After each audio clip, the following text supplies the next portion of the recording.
Hi,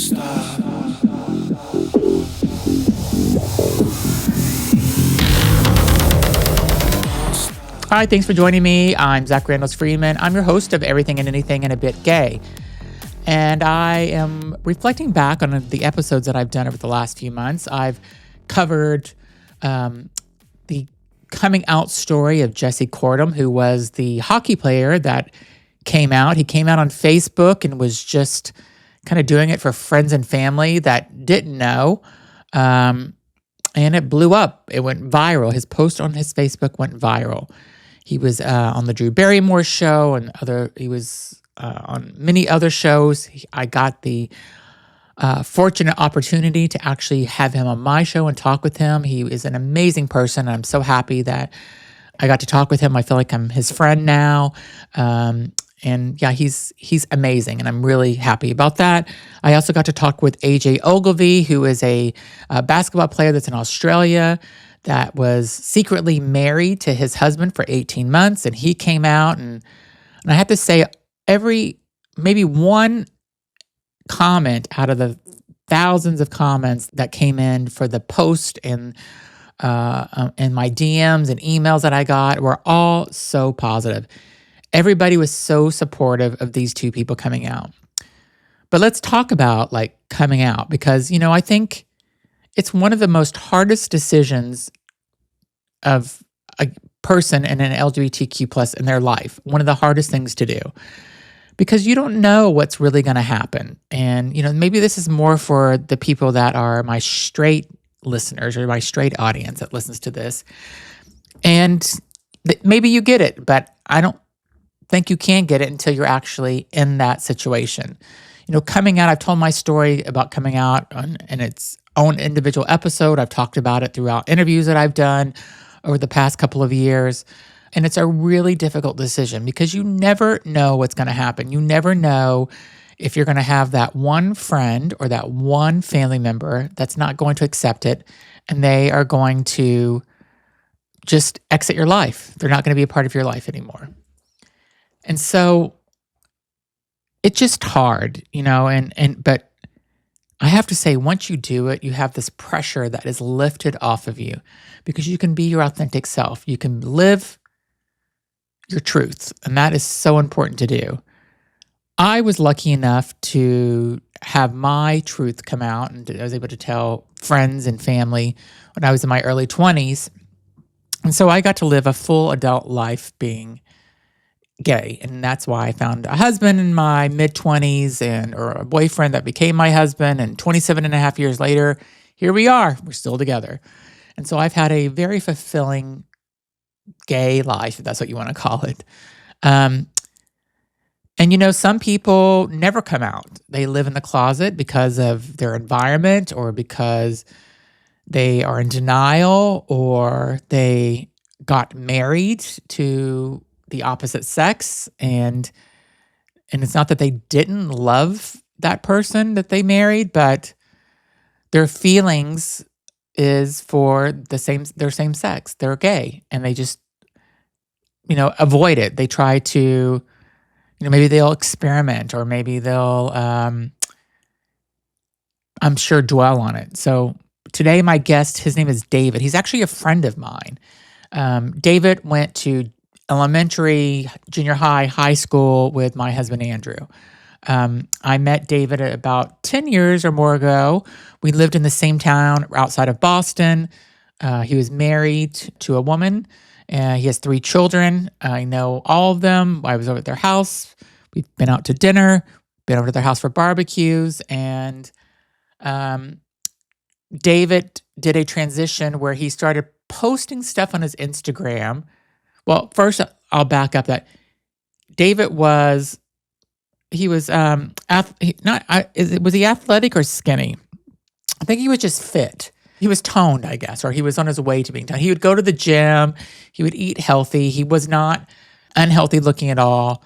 But then he did this transformation where he was very muscular, like doing competition shows and stuff. And I started seeing his pictures online and who he was hanging out with and one day I got nosy and started looking to see who's he following online and who's this guy Jesse that he's taking pictures with, and did some research and all this. I'm like, oh, the hashtags he was using, I think daddy was one of the hashtags, and all these kind of like LGBTQ plus terms that he was putting in his Instagram post and stuff.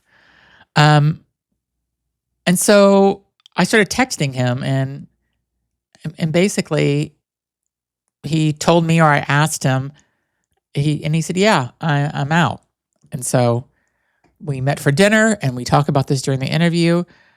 But I'm so happy. David seems so much more lighter now. I am so happy that he allowed me to help tell his story of him coming out, because imagine being in your early 50s and you finally decide to be who you are.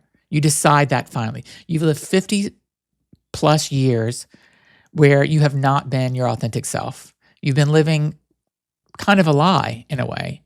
And now you can be who you are. Imagine how freeing that is. David was able to find somebody that he cares about and that cares about him. He's like me when I was in my 20s.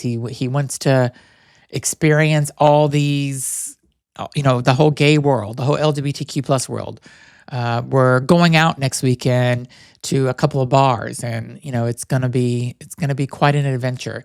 And not that he hasn't already gone to bars, but it's like he's kind of like a kid in a candy store in a way. He's like going out and he's figuring out, what his circle is in the gay community and who his people are and stuff. So it's gonna be a really interesting, fun time to do this with David, and I'm looking forward to it. I love it that he came out. I'm so happy that he's being his authentic self. Again, he's so much lighter than from the last time I seen him before he came out. And he is just a happy person now. And I'm so happy for him.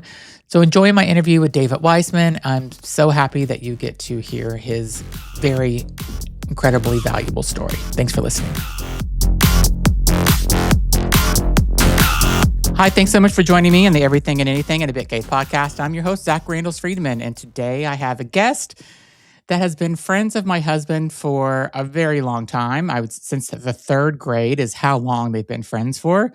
And David is here to tell his story today, which I'm really excited for him to tell, because I think it's not going to just be an interesting story. I think it's going to help a lot of people out there as well. So we'll talk about all that. But Sure. Welcome to the show, David. Thanks for having me. So David and Andrew grew up out in Long Island, and I know a lot of their friends because Andrew is still friends with a lot of them. So I've been on vacations with them and dinners with them, and every time we go into New York City, we usually see one or two of them. If we go out to Long Island, we definitely see them. So I know most of the circle of friends that you grew up with, and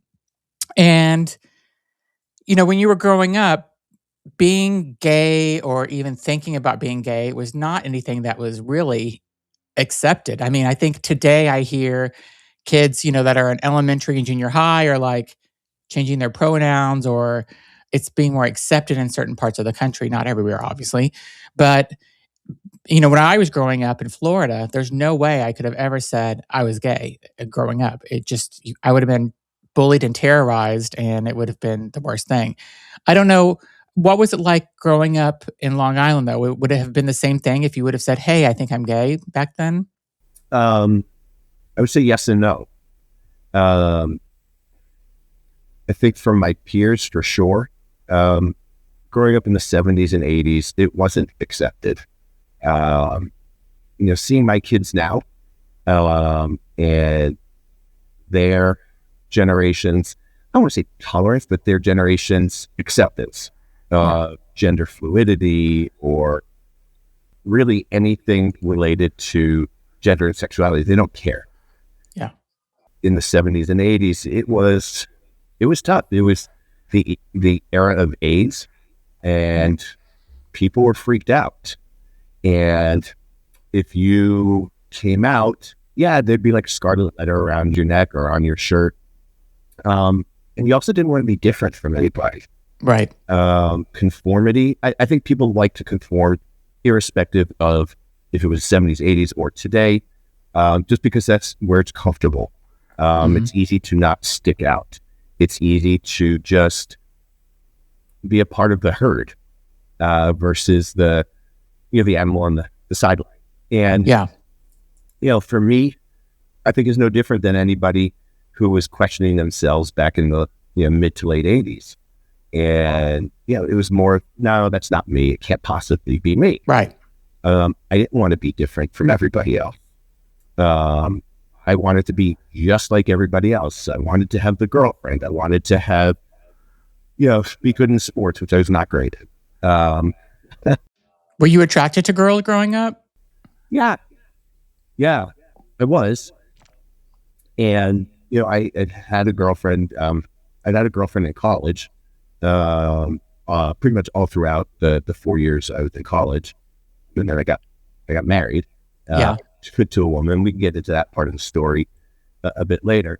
I was attracted, and I don't know if I was attracted because I thought that's what you had to be, or if I truly was attracted to women.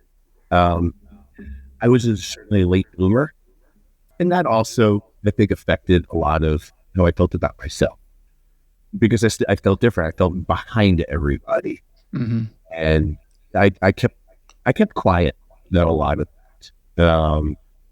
It was interesting. My parents are very accepting, and my parents, there was an issue when I was 17, not an issue, but an incident when I was 17, and I wrote away to an ad in the New Yorker magazine. Okay. And there are millions upon millions of people in New York. And this is just to give everybody a sense of what this means. Yeah. This is like, there was no internet, there was no apps, there was none of that anywhere. No. The way that you communicated to meet people was like through the like you're talking about at an ad in a email, right? Exactly. Yeah. So you wrote this ad and put it in. I responded to this ad in the New Yorker magazine. You write New Yorker magazine, PO Box, whatever it is, New York, New York. Wrote my name, my return address, etc. My parents, I want to say they confronted me, but they called me into their room. Again, millions upon millions of people in the New York City area, right? Yep. We're talking 15, 20 million people. The person I wrote to was the son of a co-teacher of my mother's. 15 million people in the New York area. And what was the ad that you were responding to? It just said looking to meet another guy or something? Yeah. And I was curious. Yeah. I think he was 30 at the time, and I was either 16 or 17. And I was curious, right? We all question our sexuality when we're in our teens. Yeah, for sure. And so I was questioning it. And so I wrote away. My parents called me in, and I was like, oh, shit. And, my parents didn't care. It was really interesting. And I remember the conversation, and we're talking, 54, so that's 37 years ago. Yep. And they didn't care. Look, my dad was in the garment district, so he was, he worked with many gay men. And so he didn't care. Yeah. And they just wanted me to be happy. And they still just want me to be happy. But I couldn't do it. I couldn't do it because I was 16 or 17 at the time. I didn't want to be different. I'm like, nope, it's not me. I was curious. That's it. I pushed it aside. Yeah. I don't think I'm dissimilar to a lot of people in the late 80s. We just pushed it aside because it wasn't a societal norm. Yeah. And we didn't want to be different. So pushed it aside, went to college, had a girlfriend for 4 years, pushed all of those things down. And I was like, oh, it's not me. See, I knew it wasn't me. Yeah. My parents were wrong, then whatever. And I fell into the heteronormative culture. And did they ever bring it up to you again, though, after that? They never did. Okay. No. Okay. So then you go to school. Went to college. Go to college. Yep. Have a girlfriend. Yep. You get married. Not to her. To a different one. To a different one. Okay. Yep. So I met my my ex, 5 months after graduating college, we went to Israel for a year on a postgraduate program, volunteer program. I met her there. She was also on the program. She's from here in Massachusetts. I'm from New York. Then I ended up working in New York for a couple of years. She moved down to New York to go to grad school. Then I moved up to Boston to go to grad school. She moved up to Boston. And then we got married in 1999. We had 3 kids. Have 3 kids, not had, but we have 3 kids. Yeah. And my life was the heteronormative life. And during the time you graduated from college, Yeah. through the time that you got married, Yeah. did you ever experiment? Because at that point you had America Online, Yeah. you had, you had AOL, Yeah. you had websites, there was Yeah. more, Craigslist was available then, all those type of things. I mean, there was ways to do it other than magazines. Did you ever, experiment at that point? Online, yes. Okay. In person, no. I was too nervous. And I was like, this can't be me, right? Because my story was, this is not me. I'm getting married and going to have kids, and this is who I am. Yeah. And then the I don't call it the urge, but the desire, the whatever, couldn't be suppressed any longer. Okay. And so, she and I have discussed it.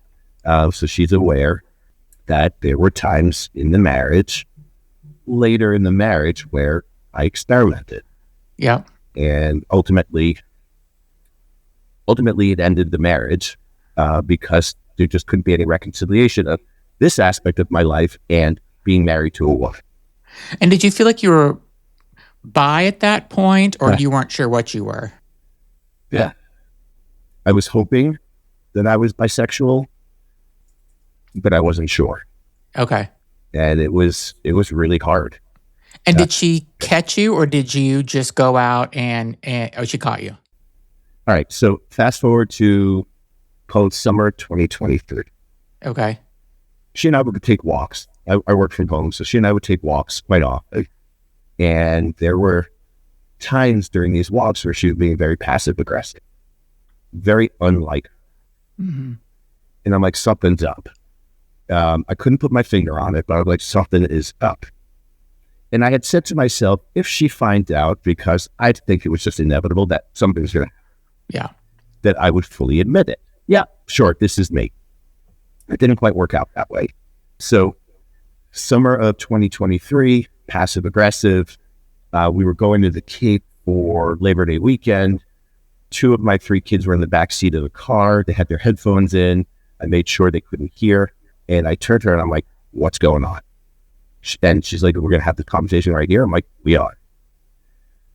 So with whispers, we talked a little bit about it. And then that weekend, we took walks on the beach, and they were probably the most uncomfortable conversations I've ever had in my life. And I had said to myself, I would admit it, but I was not prepared to admit it. I'm like, I don't really know, but maybe I am, maybe I'm not. But did you know at that point you were? Yeah. Okay. Yeah. And did you know at that point that you probably didn't want to be in a marriage with a woman at that point too?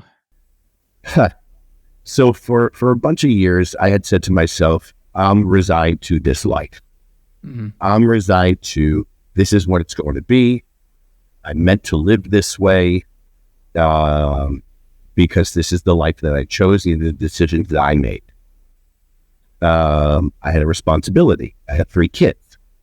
So, and I had a wife, and that was my responsibility. And my happiness and my personal journey was meant to just live this life. Mm-hmm. And I had thought to myself, maybe on my deathbed, I would say to my kids, hey, by the way, your dad's gay. Yeah. Which I could never do. Yeah. I'd be like, bye. Yeah. Bye, I'm gay, bye. But no, I resigned myself to the fact that that's how I was going to live. This was my lot in life, and I was not meant to be happy. And that was it. And I was like, okay, this is what it is. So anyway, so we talked Labor Day weekend, and we ended up seeing a marriage counselor. I ended up getting a therapist, and she's been terrific for me. And the marriage counseling didn't work out so great, as I'm sure you can probably imagine. Yeah. And it wasn't necessarily my ex. It was actually the marriage counselor who there was a pattern of bias. Mm. And there were a few times where she would ask my ex, what does she need from me? She never asked me, what do I need? She asked me a few times, what am I talking about with my therapist? I'm like, none of your business. That's between me and my therapist. Then she had said I travel a lot for work, and my ex wanted to track my movements. Boy. So I turned on to Find My iPhone, because the marriage counselor was like, that's a great idea. And I'm like, okay, so I feel like a prisoner. She's the warden. And I remember I was in San Diego for work, and I tracked my iPhone. My location turned off. Within 30 seconds, I get a text, your location services are off. I'm like, I had no idea. That's so weird. So I knew she was testing me, and she knew I would test right. So it was just not a great time in my life. And then there was a time I went to Dallas for work, and there are these two guys that I'm connected with on Instagram. And I said to her, I'm going to work out with them. Just simply work out, because guys do that. You don't have to have sex. So she said, thank you for telling me. And so I told the marriage counselor. The marriage counselor said, there are showers in the gym. And I was like, what? So I knew what she was getting at. Yeah. And I'm not good with conflict, so I just kept quiet. Went to Dallas, met the guys, worked out. We had dinner. I went back to my hotel alone. And I came back, and I said to my therapist, I need help confronting marriage counselor. Yeah. So we came up with a scheme, not a scheme, but a plan way to confront her. Yeah. And so she started talking in the next session, and I said, Emily, can I stop you for a second? I have something to say. She's like, oh, absolutely. I said, humans look for patterns in the world to help us make sense of the world. She said, oh, absolutely. I'm like, well, here's a pattern. Boom, boom, boom, boom. And I said to her, and what did you mean by, there are showers in the gym? Because I know what you meant. I want to hear it from you. And she's like, like that. And she's like, my nerves. And so I'm for PG purposes, I'm not going to repeat what I said to her. You can say whatever you want in this podcast if you want to say it. Oh, okay. So I said to her, Emily, can I ask you a question? She's like, yeah. I said, do you go out on the street and look at a guy and say, I want to fuck that guy and fuck that guy and fuck that guy? She's like, I said, why do you think I would be any different? I said, your personal biases are terrible. And I said, do you think you can be neutral here? I said, because you haven't been. I said, I'm willing to give you one more chance. And she's like, oh, I can. Blah, blah, blah. So we're talking late February, early March 2023. So the next session, I said to my ex, I'm like, it's not working. And then we had just also decided that the marriage is not worth saving. We're going to get divorced. And so she wrote an email to the marriage counselor. Took her a week to get back to us. And then I wrote an email to her.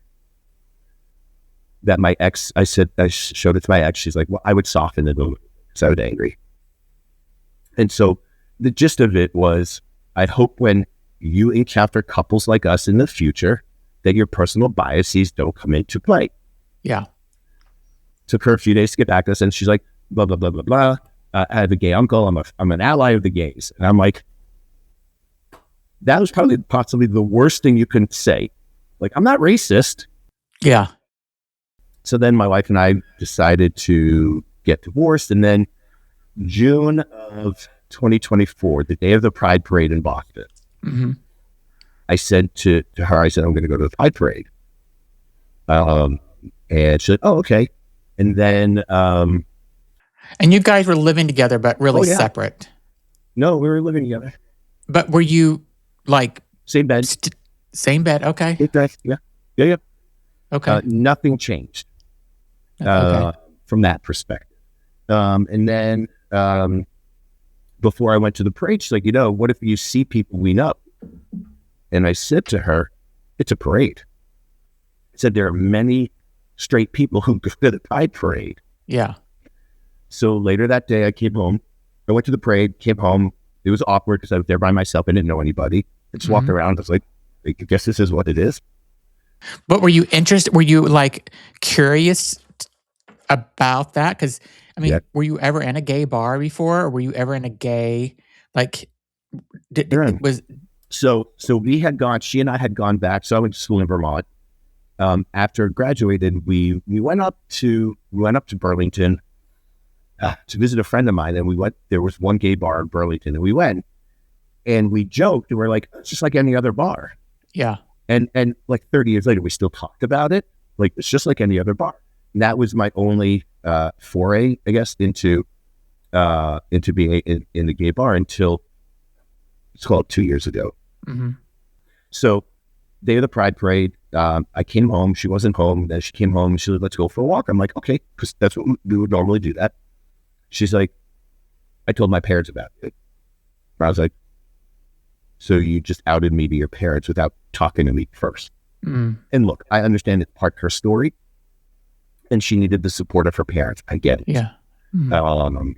It was truly shocking, and something I was just completely unprepared for. And so the next day, so that was Saturday. The next day was the only day that our three kids were going to be together for a 6-month time frame.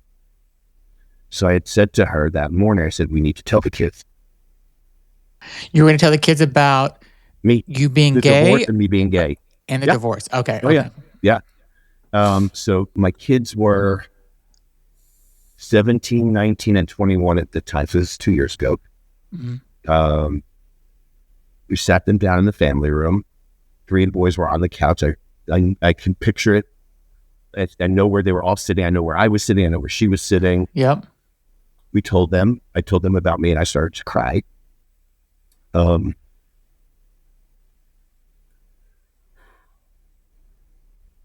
My youngest son just stared out the window, wouldn't even look at me. My oldest he's not very talkative. My middle son is probably the most emotional of the 3. Mm-hmm. And he said,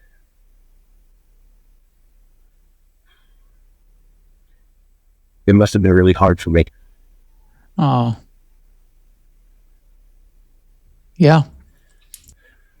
And it was. And my relationship with my youngest was not good after that. Probably look, he was also going into his senior year of high school. Mm-hmm. He was the only kid home. And where he is in his life stage is very different where the 2 older ones were. Yes. And he had to live it. And I don't begrudge him at all. And I felt terrible about it. You know, fast forward 2 years and his relationship with me is great. Like, he calls me to help him tie a tie, or he'll call me, for advice and stuff. And that's great. And we've come a very long way, but I'd say those 6 months were not good. So That was June of 2024, a Sunday. The next day I called my parents. I told them, I called my brother that day, that Monday, told him. The next day I have 2 aunts. I have a very small family. I called both my aunts. I called my 3 cousins. On Tuesday, I was done with my family. Like, I ripped. And what was the reactions? Was there a shock and surprise? Were they like, okay, whatever, or it is what it is, or we accept it? Like, what did they say? My parents were, everything was a daze. I called my mom and I said, "Is Dad there?" She said, "Yes." I said, "Put the phone on speaker." I cried.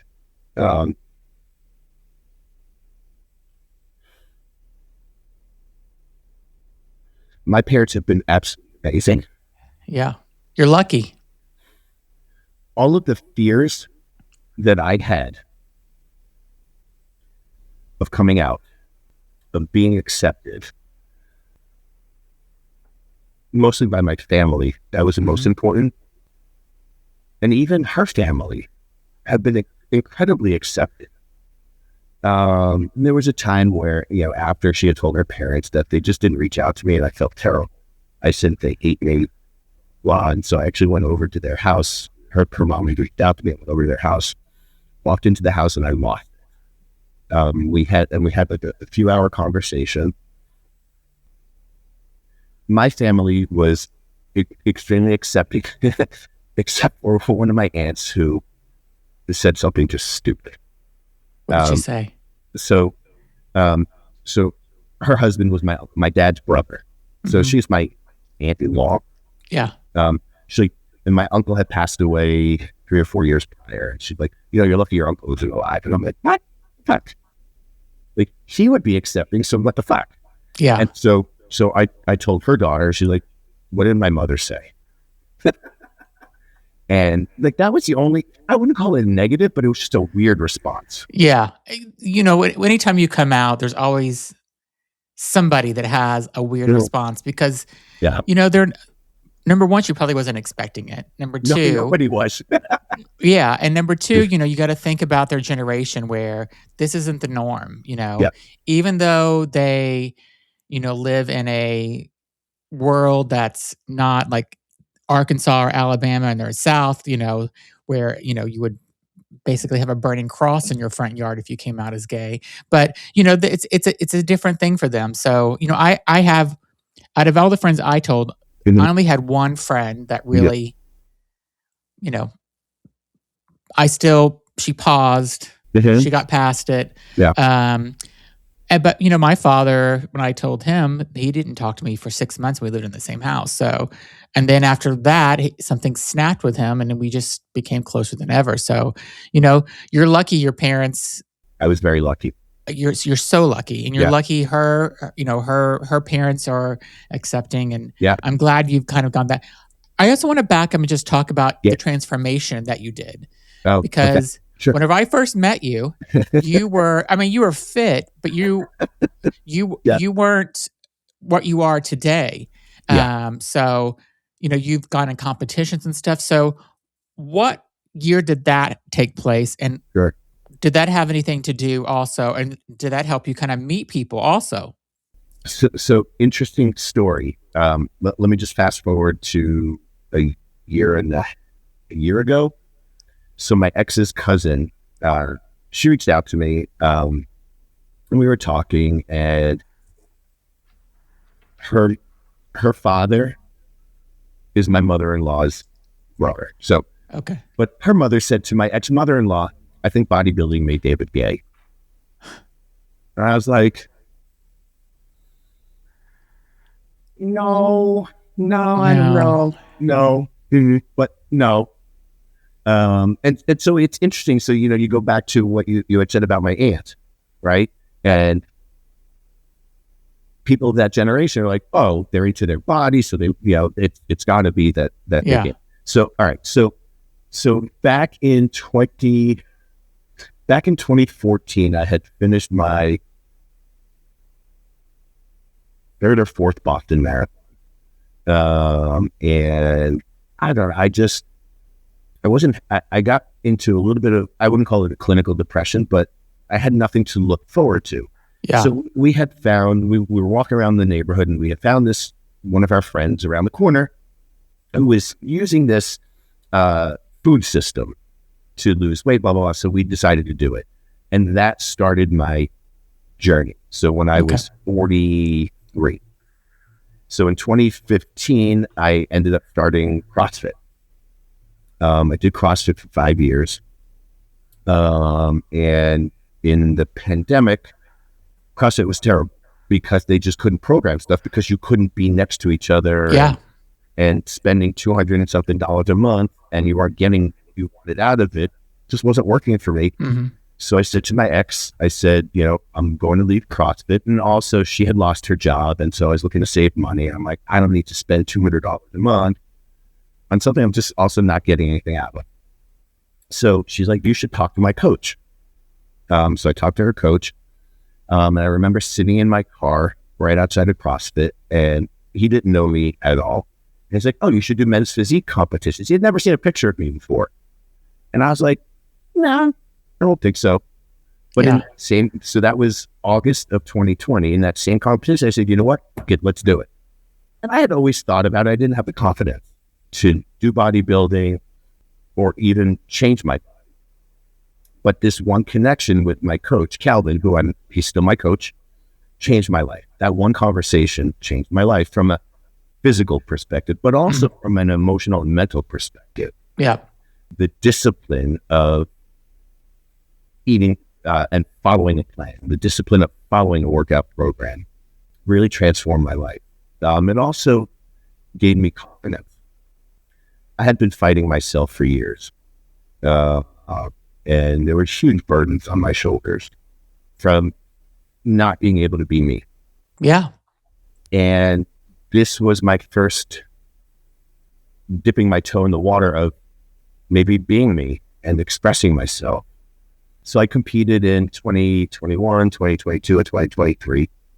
And I stopped competing because during the competition, I just wasn't big enough compared to the other guys, even over 50 years old, who had been working out for 30 years. And here I am working out for 3 years, not even. And I think the self-confidence really gave me the ability to be myself and not worry about what others thought about me. I still do. Don't get me wrong. I still worry, what people think. I don't worry about it, but I still am curious. Yeah. But why? Why does it matter? Because you want to be accepted. But whoever's going to accept you is going to accept you for whatever. So it doesn't matter. It's a vestige of how I grew up. You're going to get past that, though. Well, because I didn't accept myself. So yeah, but you will get past that. Myself, how can somebody else accept me? But do you think you care less and less what people think of you though now? I do. I care less. Yeah. Absolutely, 100%. Yeah, and one day you're not going to give a shit what anybody thinks. Yeah, I've been working on that a lot. So that physical transformation transcended. It went across all of other aspects of my life. Yeah, work, personal life, my relationship with people, the ability for me just to take a breath and be myself. I remember So I work out with I have a workout partner who I've known for a decade. So he did CrossFit with me, and then he'd been following me on Facebook. And he's like, I don't know what you've been doing. He's like, but I want to get some of that because he saw my physical transformation. So we've been working out together. Like he wanted to get some of that or some of that? Some of the physical. No. No. I gotcha. Okay. Well played. I think I'm sweating now.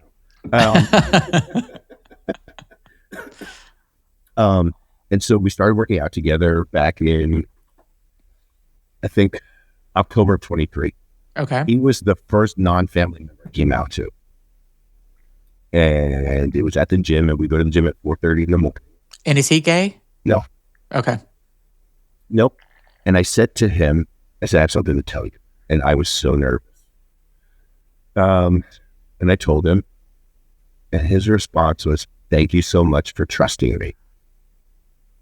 And I was like, what? Like, I fully expected him to say, fuck no, right? Because all of the fears that you have, not you personally, but a society has. Yeah. And then the next person I came out to was my coach. And I was really nervous because I also am a coach on his team. So I have clients as well. And I didn't want it to be a reflection on his business. I didn't want it to hurt his business, or I was worried that it could hurt his business. And he said, are you happy? And I said, he's like, are you still the same person? I said, I am. He's like, then who cares? But didn't you have a lot of clients that were gay though? 3.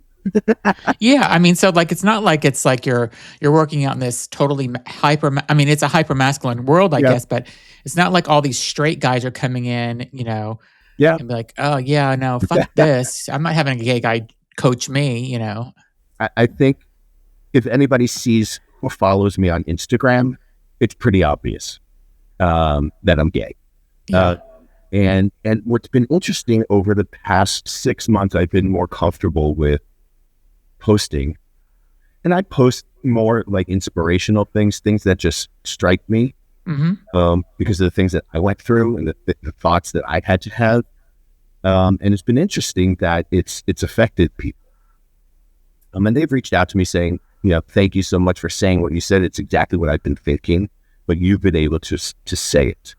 Yeah. And that's been really great, knowing that I've had an impact on people and that I've helped them think through their fear. And so it's been really interesting. And then, I've been dating a guy seriously for 6 months, and you met him. Yep. We went to dinner with him, and he's a great guy. And I'm not hiding it anymore. I'm not hiding. I'll post, I'm not like, we're in love or whatever, but it's, hey, we went away together. Hey, we did this together, right? That kind of a thing.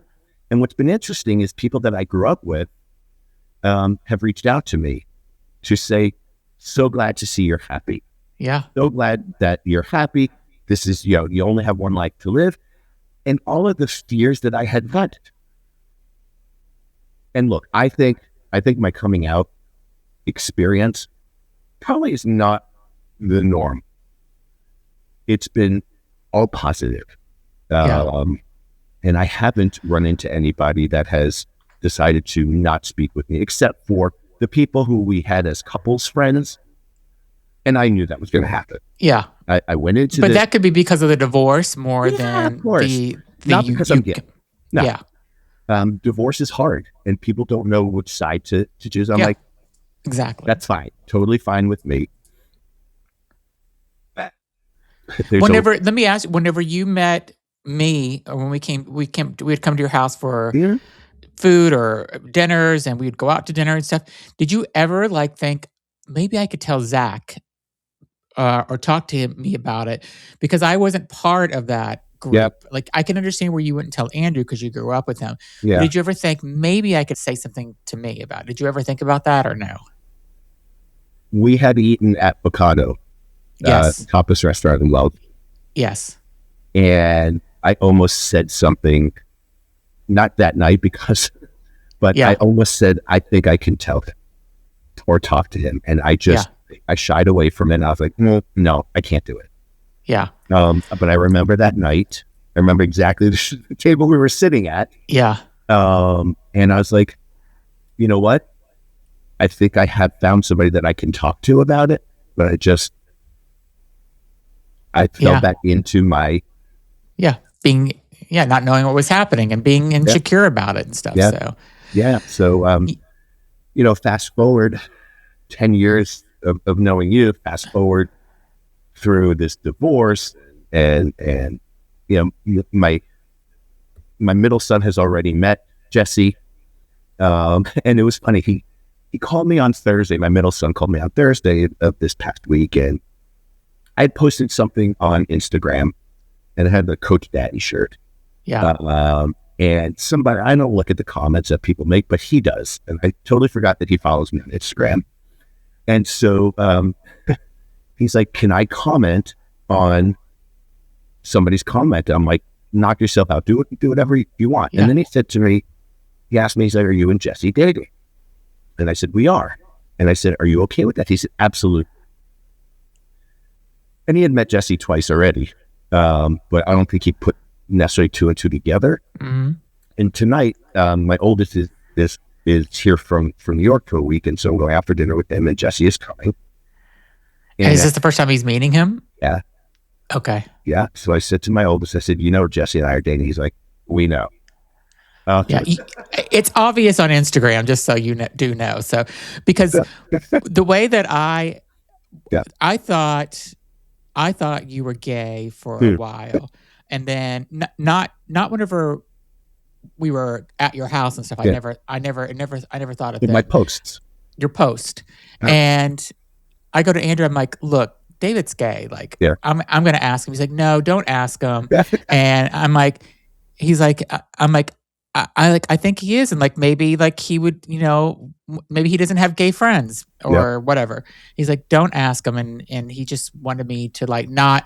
He thought it was gonna I don't. He thought it was gonna impact your friendship or something. I'm like, look, if he's not, then he's just gonna say no, I'm not, because I'm like, we met a couple that you knew that were gay. We knew you had gay people in your life, so I'm like, he's not gonna be offended if I ask him. I'll ask him in the right way.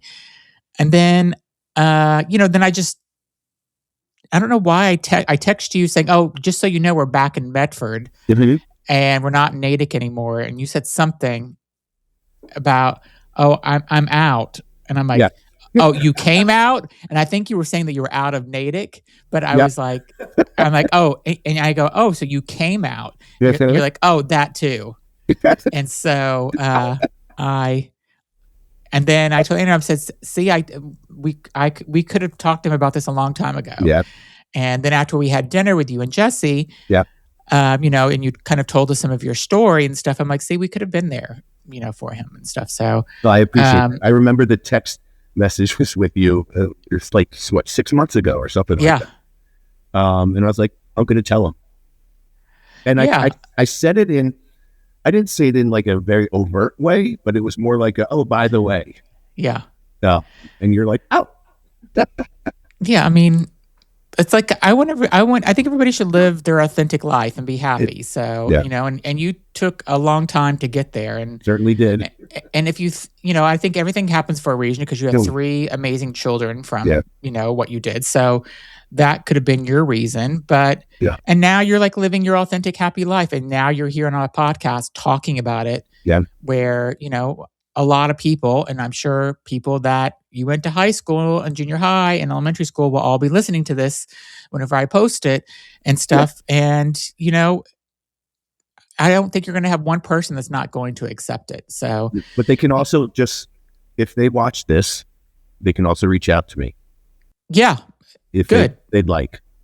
Yeah. I'm open to conversation. And, something that night, there was a text message that Andrew showed you or something that he has Yep. this guy group text. And, Mhm. and I'll just tell you that none of those guys, it's like 4 or 5 guys that you went to high school with. Yep. They're all in this group text. I'm not allowed to be on it because I'm not one of the guys, and they talk about body stuff. But I'm like, you can't get bodier than the way I talk. So, but it's fine. He can have his little boys chat. But like I know Craig and Yeah. Matt, and none of them care about Oh, any of this. and I don't care if they care. But they don't. They would never care. I mean, I just seen Matt and Keith Yeah. in November at Yeah. Andrew's mother's funeral, and both came up, gave me a hug. I mean, like I'm invited to everything. I was invited to all their weddings and stuff. Yeah. So like they're totally like awesome guys. And other people, I won't say last names, but like Sherry's amazing, Pam's amazing, Yes. Kim's amazing. Yep. Amazing. They're Right. all of them. Every one of Andrew's friends that I've met have always just like taken me in, and Ruthie, of course, is amazing. And they all have taken me in as if I went to school with you guys. Yeah. I feel like I'm one of the group because I've known all of them now for over 25 years. Yeah. And stuff, and have been to all their weddings, been to all their bod mitzvahs for their kids and stuff, and all their celebrations and stuff. So I feel like, I'm one of them, and they never cared. Oh yeah, I'm not worried about it. If they do, that's on them. Yeah. But they can feel free to reach out to me if they'd like. Yeah. I'm open to it. Cool. That's awesome. Yeah. Yeah. And how do you feel today? Like, do you have a sense of relief? Like you have a brand new life in a way, comparing it to 3 years ago?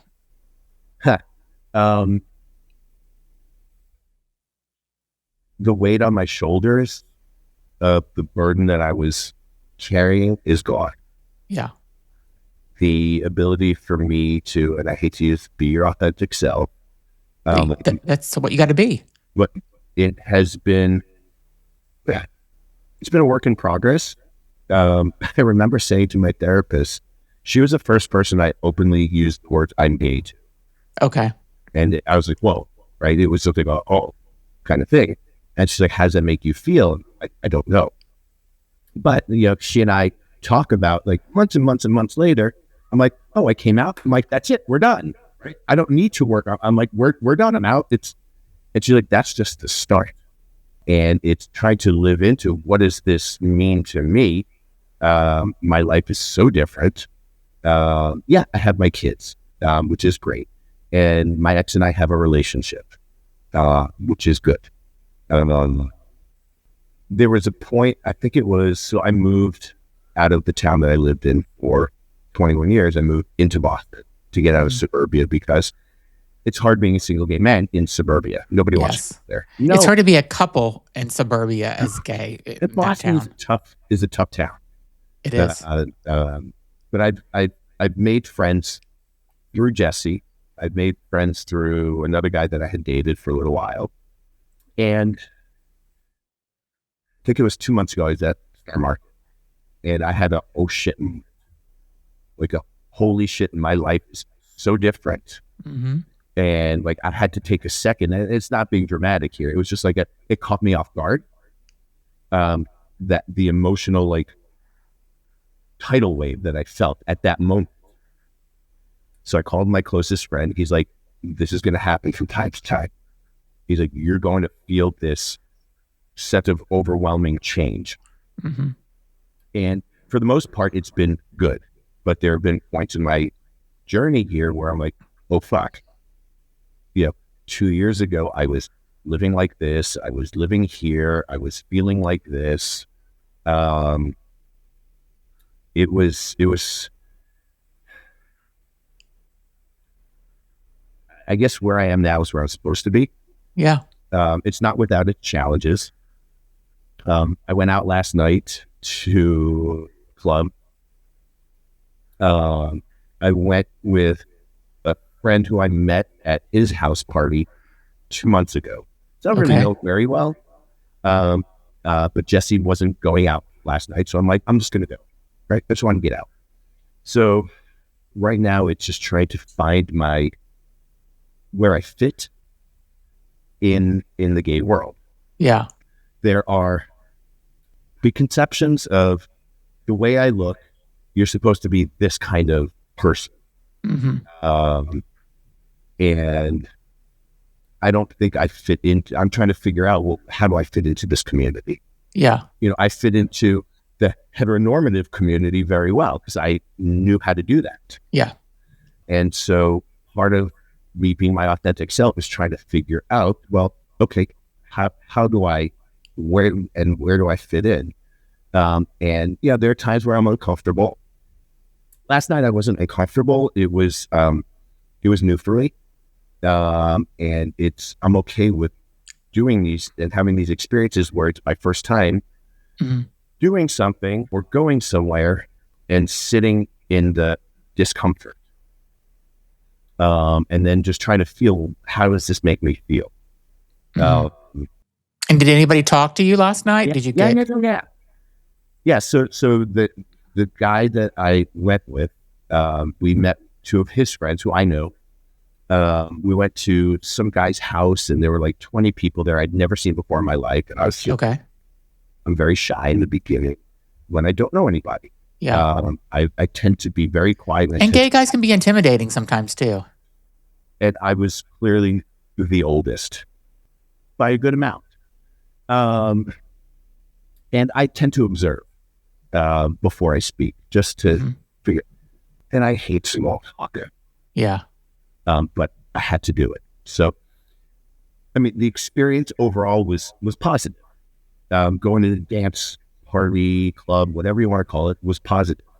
I ended up leaving. The guys who I went with stayed later than me. I'm like, I'm going. Yeah. And I stayed however long I felt comfortable staying. And I mean, the guys were great about it. They're like, is everything okay? I'm like, oh, absolutely. I'm ready to go home. Yeah. So I guess it's really trying to find where I fit into this world. Well, I've interviewed several people over the last couple of months that are local to Boston. Yeah. And do you know Benjamin Smith, the realtor that wears the makeup that goes? I have seen his reels. Yes. The guy in East Boston. Yes. Yep. So I interviewed him and him and I did a clip. I took a clip from our interview that said, because I said, I think the Boston gays are so fucking mean and they're cliquey and they all grew up here and never left, or they went to college and came back and they don't want anybody in their circle. Yeah. Very much different from New York, right? So, and so I put that clip up and that clip has got over 130,000 views and the comments are still coming in. It's been over a month. That's great. But I'm tired of no more comments. I want to move on from that interview. So, but I think that's the thing with Boston also. You just have to like you're trying to find your Take it. way, You but the gay guys here are not always so open. So the fact that you have a gay friend that took you out and introduced Yeah. you and you went to a house party that had 20 people, Yeah. that's really amazing. So It was so his house party 2 months ago. A friend of so Jesse introduced me to this group of guys. They go for a sushi dinner in Village Corner in Fort Fine, New York, once every 4 to 6 weeks. And I remember okay. he's like, "I want you to come." This is April of last year. I had just known Jesse for a month. I was like, "You're uncomfortable," and I went. And so this one guy, Chris, who I've become good friends with, in December, he's like, "I'm going to this play." It was called Sweeney Claus. So it was a take on Sweeney Todd, Okay. done by a group out of P-Town, but here in Boston. And he's like, "I'm going to go." He's like, "I'd like to come with me." And he's like, "But I'm going to go to this house party before." And I was like, "I'm not going to do it. I'm not going to do it. I'm not going to do it. Do it." Oh, but you did do it. And I did it. Okay. And I did it. And there was one guy who I actually knew there. There was two other guys who I followed on Instagram who were there. And everybody was just, I was very shy. And they were welcoming. My experience, I think, is a little bit different. I agree with you that Boston's a tough town. It's very provincial. If you grow up here, you stay here. If you grow up north of Boston, you stay there. Grow up south of Boston, you stay there. You don't cross pollen. Yeah.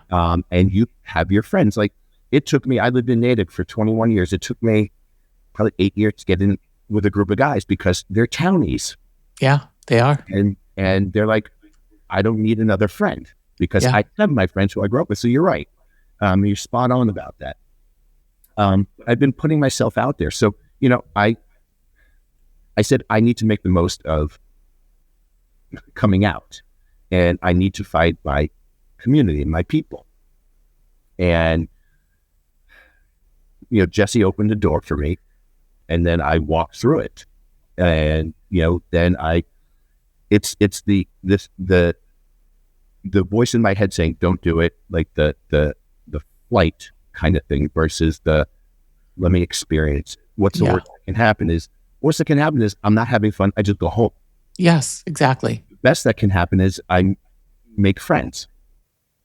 And that's been a huge change for me, is just putting myself out there and try to find my way in the community.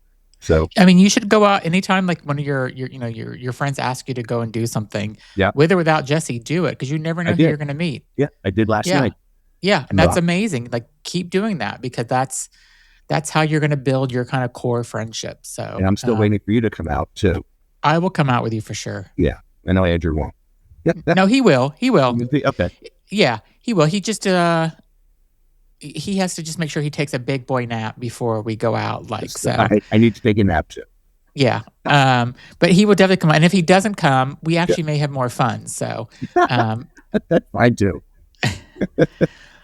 Yeah, I mean, I'm so glad I got to meet Jesse. He's really great. I think I hope that this is something that's going to be long term, if not forever. I know it's only 6 months, but I think it's when I think I felt it. I mean, I felt that there was a good connection there. He's a completely different person than I thought he would be because I follow him on Instagram. He is very shy. I never would have thought he would have been that shy and reserved. He got more comfortable during our dinner, towards the end. But yeah, I mean, I think he's great, and I think he's a good fit for you, and he's I hope it works, and I think it's going to. He was nervous before we had dinner. But why? He's shy, and meeting new people is tough for him. And you and Andrew just made him so comfortable. Like watching when you and I were having a conversation, I looked over and he and Andrew were in this great conversation. I was like, "Thank you." Yeah. And after we left and on the drive home, he's like, "You were so great." I'm like, "I told you." Yeah. And we're not Boston gays. That's why. No, and he grew up here too. Yeah. And yeah, he's super shy. He is reserved. He is thoughtful. He's so damn smart too. And you Like, guys just went away on was this your first kind of yeah, big trip together? yeah, yeah. And how did that go? Because that's when you really know somebody, is when you go away with them. It went really well. Good. He's got friends in Tampa and St. Pete where we went. Mm-hmm. I was able to meet them. His closest friend lives there, who I had chatted with here and there. And I knew I was going to like him. I really liked him. Good. And I can see why he's Jesse's closest friend. Yeah. Like, it makes total sense to me. And the other guys were really great. We went to Universal Studios. There were 8 gays at Universal Studios, and there were no arguments. We're like, we'll go here, we'll go there. Like, nobody, it worked out really well. Yeah. And he and I are going away in early March. We're going to Columbus, Ohio. So my closest friend lives in Columbus, and it's the Arnold Classic Festival bodybuilding competition. My friend Gary is a classic physique bodybuilder. I was there last year for the Arnold Classic, and I said I'd love to come back, and so we're going. He gets to meet Jesse. Is he gay or straight? No, he's gay. Okay. And he's married, and so he and Corey now get to meet Jesse, and so I'm integrating like this in Jesse into it's been so great. Like yesterday, and I know I'm ranting a little bit here. Yesterday we had left the gym and we were going to pick up his mom, so we were going to this fundraiser for a soup kitchen.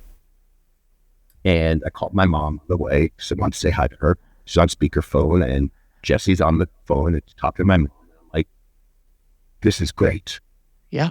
Like, I'm not keeping things separate. I'm integrating him in. I'm integrating my family into this relationship, and that's what I want.